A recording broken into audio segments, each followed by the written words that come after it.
Assalamualaikum semua. Hai kawan-kawan. Okey, hari ini teacher nak buat aktiviti berkaitan dengan counting number.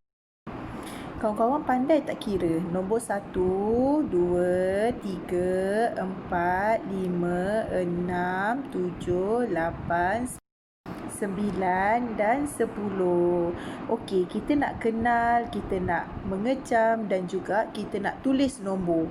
Nak tak? Okey, tajuk aktiviti kita adalah Familiar Sensory Counting Box.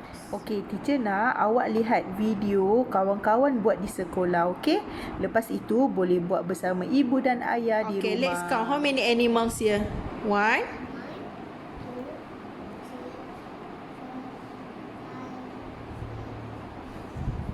berapa? 7. Okay, animal here, 7 animals. Okay, which one is number 7? Tunjuk dekat teacher, mana number 7? Mana number 7? Cepat, mana number 7? Which one is number 7? Cepat, tunjuk je. That one is number 10. Tu number 9. Tu mana?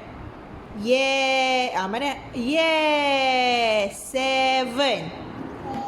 Yes. 7. 7. Okay, Gazi try to write down. How to write down number 7? Macam mana nak write down number 7? Okay.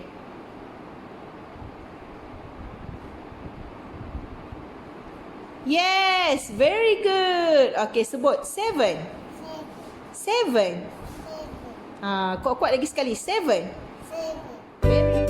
Okey, ini adalah contoh-contoh latihan yang boleh ibu dan ayah lakukan untuk anak di rumah, untuk train anak-anak membentuk nombor.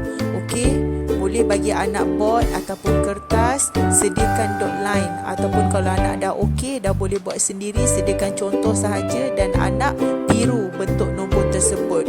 Tulis semula di bawah nombor tersebut. Okey semua, selamat menjalankan aktiviti. Bye-bye.